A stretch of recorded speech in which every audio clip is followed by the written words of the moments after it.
I played drums very seriously for over 20 years. I never thought I would have a career as a painter. I never thought I would sell paintings and show in galleries. I always thought I would make my living as a drummer. A drummer and a chef can always find a job to support my painting, but it didn't work out that way. I don't play drums anymore just because I simply don't have the time. But along the way, all through high school and in college, I played in a rock and roll band, I played in a jazz trio, and I even played percussion in an early music consort in Charleston. And I wore a mustard-colored tunic on stage, and we toured and the whole thing. I still wear the tunic occasionally if I want to see my kids vomit. And I also had a band, a heavy metal band with my two brothers, and we would record in my bedroom on our own, recording devices, write all original material.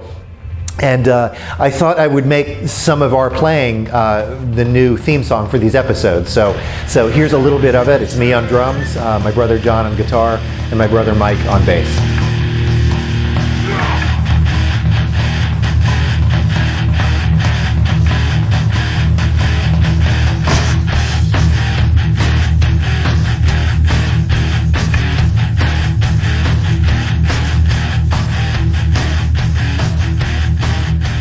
One of the most salient features about my work is my use of very thick paint, which is known as impasto. I hate impasto. I don't like Soutine's paintings. I don't like Nicolas de Stael. The only painter who uses paint thickly who I like is Frank Auerbach. The reason I use very thick paint is not for all of the gestural and emotive reasons, but simply because I feel like thick paint is near and thin paint is far. So I use it only in spatial terms. There are three parts to a painting. There's the thing, the physical object. Then there's the actual image, which is the compositional information therein. And then there's the mental image, the part where the viewer takes over, and that's the conceptual wing of the painting. I want to try to skip from the first part right to the mental part, right from the thing to the mental image. And I don't want to use technique and surface for its own sake. What I'm trying to do is have so much information, so much modulation and manipulation of material that it disappears, that it cancels itself out. I think it was John Berger who wrote, all art in a sense is about disappearance. And I think about that often. How do you make something disappear and then become something else? That's what I'm after here. So when I use heavy paint, for instance, it's very important to me that it's reliable and verifiable in the way that things work in the real world. I want to feel it in my hands, and I want it to report to all of the physical properties that we orient ourselves in the real world, like gravity, for instance. If I put a heavy area of paint and it sags and drips, it's very important that it do that. If I smear paint, it's just like things in the real world. For instance, this large form right here appears on top of these other things because it really is. It really is stacked and passes over these other colors. So it's very important to me that I understand how things work in the real world, and the painting has to apply to those rules as well. Otherwise, to me, it feels too much like art, and I don't want that. The best painting for me always feels like work, not like art. Think of any Rembrandt self-portrait or a Morandi still life. They feel like work.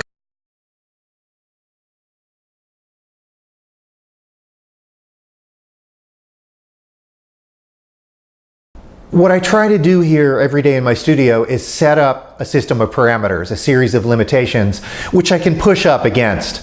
I love painting's glacial accumulative history and all of the attendant limitations therein. A flat two-dimensional surface, a rectangle, using very old implements to apply colored dirt to a flat surface, to allude to space where there can't possibly be space, and light where there can be no light. I've always believed that painting is the intensification of limitations. And I remember when teachers would tell me that painting is whatever I want it to be, I would go nuts. Who was it, Warhol, that said that art is whatever you can get away with? That drives me nuts. To me, being told that painting is anything I want it to be is condescending. That's how you speak to a child. To me, freedom is not doing anything I want. Freedom is doing everything I can within a series of limitations. And I remember in grad school here in New York City, this is the late 80s, the work I was doing was very unfashionable. And as you know, the art world is all about fashion. It's show business. And as I've said before, there is one show business. I don't care if you're Billy Collins or Cindy Sherman or Dizzy Gillespie. There is one show business and all of us work in it. And I remember there were other painters in the department whose paintings would require lengthy explanations, a short thesis, and usually a nap afterwards just to look at them. Interesting concepts, they gave good head, but they also were uninteresting to look at. I love thinking when I'm looking at a painting, but I also love feeling. I love to shut off the cognitive part and just let visual pleasure just roll over me. I think that's okay. I think that's part of what a painting should do. And I myself am committed to trying to create beautiful things, harmonious things. And I know it's a very prevalent debate and an interesting one, you know, what is beauty? It's something that I'll talk about ongoing in these episodes. Sometimes the unexpected to me is beautiful. If something deviates from normal routine, I'll stop and think how beautiful that is. But it's often bantered back and forth in painting. Beauty is whatever you say it is. Beauty is, you can't define beauty. Yeah, you can. I think for me, it's important to try to define beauty, the kind of beauty promulgated on the principles of the ancient Greeks and Romans. Ideals of proportion, line, harmony, the treatment of light and dark.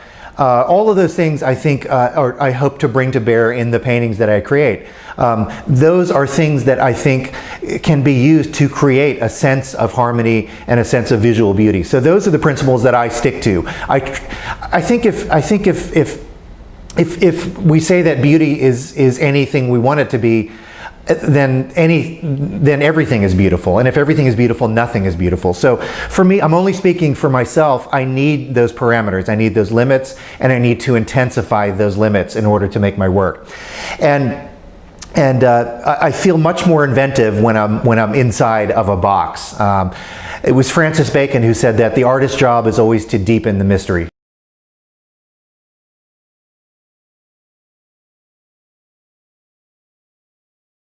Several people have asked about titles. I've always used titles on my paintings. I've never made an untitled painting.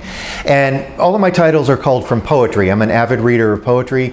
And there are almost always single words that I will read or hear on a book on tape or on NPR. And I'll write the word down on the wall in my studio and then mine from that exhaustive list when I need a title for a painting. It generally never has anything to do with the mood or the character of the picture. It may just be that I like the shape of the word, the way it rolls off the tongue. And so I do love that pairing of linguistic and visual. But I do not believe that there's any such thing as narrative painting. I don't think a painting can tell a story. Mainly because we don't know what the painting was like before, nor can we anticipate what the painting will be like. All we have is that inanimate, fixed view, eternally in the present, eternally a slingshot back into ourselves, always in the present. And that's one of the problems I have with a lot of painting that relies too much on language. Mainly because I think that language requires a certain consensus. It requires an agreement that if I say the red wheelbarrow, you and I form an agreement on what that means, what that connotes. And I think the worst thing for a painting is a consensus. Painting should be vehemently individualistic. We should disagree all the time on everything about a painting. And certainly before, say, 1850 or even further back, Goya, painting did rely on consensus because it had a different job to do. It was to illuminate, to educate, to tell stories. But that role has changed, and I think the footprint is much smaller. Even though we can explore universal themes, the footprint and the audience are relatively small for painting. And I'm a firm believer in not making a painting try to do things that it really can't do. Things that film can do better, or the internet can do better. Namely, reach mass audiences with mass messages. Painting is intimate. It's it's a solitary invocation to one person at a time, and those are its strengths, and I try to rely on those. That word comes to me often now, reliability. I love the reliability of paint. You put it down and it's there. It's reliable. It's verifiable, and I draw great strength from that. So I don't try to make painting do too many things.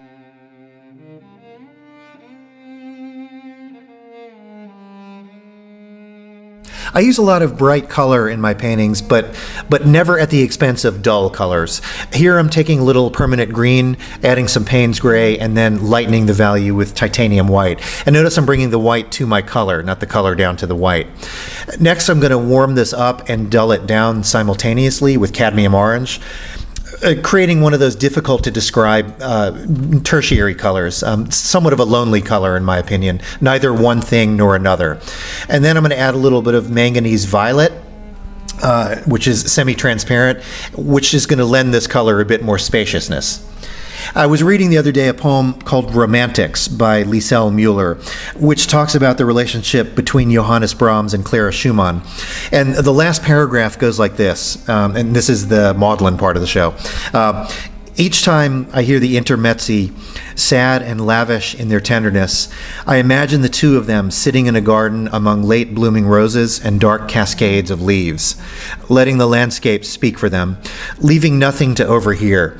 And it's the last part about leaving nothing to overhear which kills me.